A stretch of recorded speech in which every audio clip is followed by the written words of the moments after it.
Hello, welcome to Unicorn Princess Tarot. So ito po ang aking reading para sa mga Sagittarius, Sun, Moon, Rising, and Venus. This is for no communication reading, timeless. So bahala ka na maglagay ng sarili mo sa sitwasyon. Pwede magkapalit-palit yung roles dito.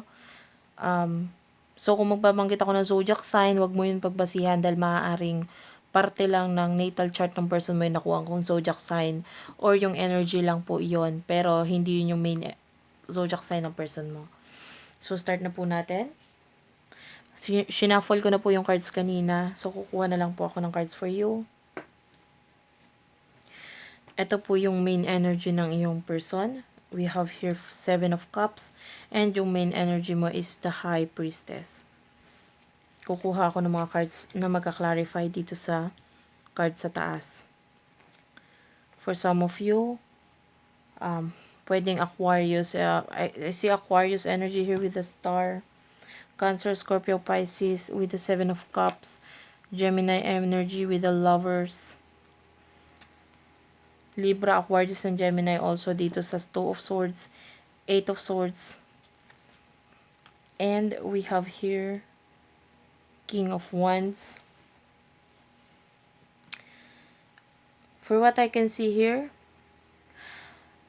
I feel like yung person mo actually concentrated siya dito sa mga dreams niya, sa goals niya sa buhay niya.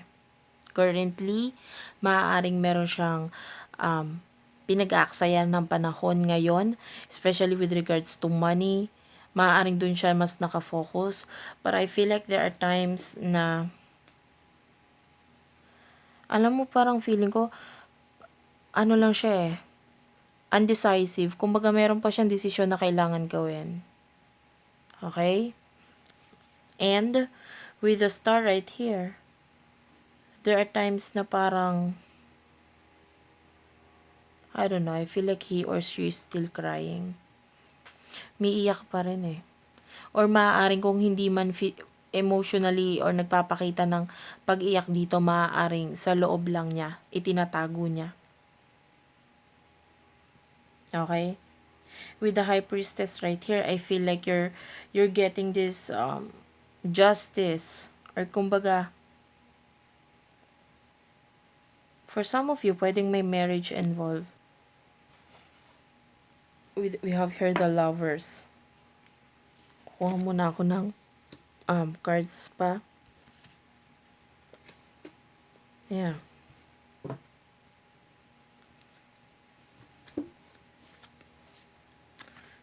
Sagittarius, Sun, Moon, Rising, and Venus.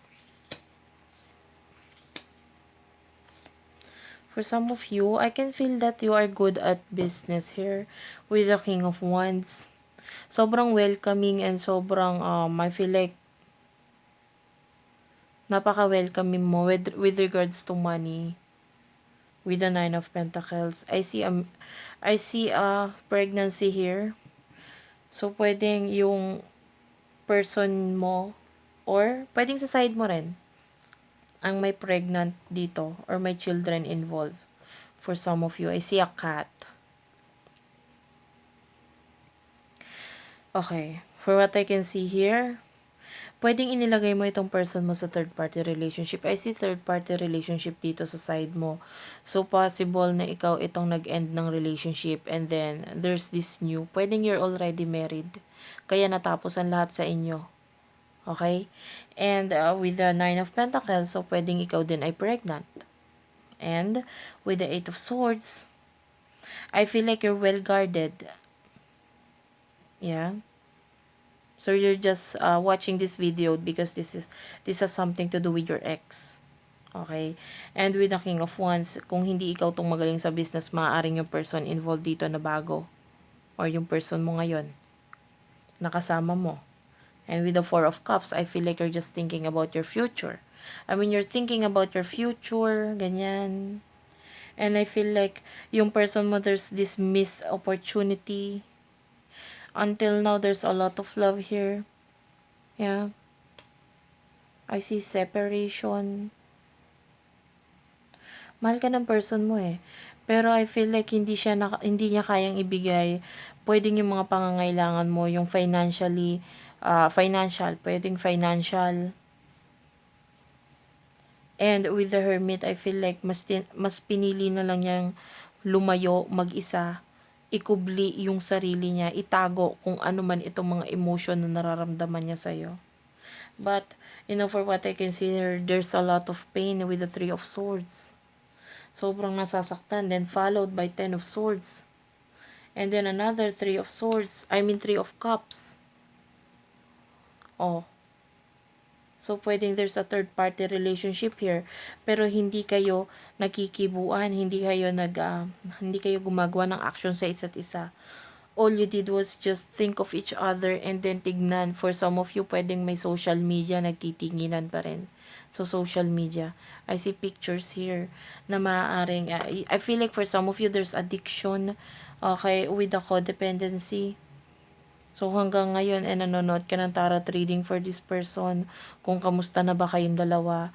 And maaaring there's addiction here na parang you're thinking na kamusta na kaya siya. And there are lots of times na parang you're being obsessed. Yung feeling mo na obsessed ka with your person.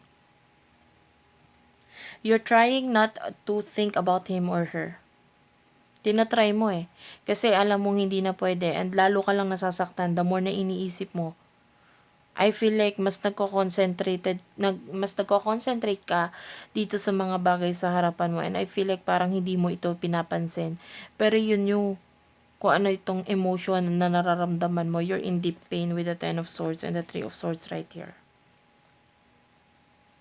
Kasi you found true love with this person. Maaaring binigyan ka niya ng guys, until now with the Two of Swords, I feel like indecisive itong person mo. There's a decision here. I feel like he wants or she wants to come back. Gusto niyang bumalik. Okay? With the High Priest, for some of you, pwedeng there's a spiritual connection with the two of you. Pwedeng this is your soulmate. And hindi ka rin niya makalimutan. With the chemistry, there's a strong magnetic attraction here. So, parang there's this feeling na kahit anong gawin niya, para kayong minamagnet sa isa't isa or para kayong pinagdidikit pa rin. Dahil, hindi ka rin niya makalimutan. Okay? And the Star is someone who is hoping, parang ganyan, wishing, hoping, would like to manifest. Pero hindi siya gumagawa ng action with the Hermit right here. Pinoprotektahan niya yung sarili niya. But with the Seven of Cups, I feel like ikaw ang gusto ko. Ikaw ang kailangan ko. Pero nagdidesisyon niya siya or undecisive siya kung gagawa ba siya ng action or hindi.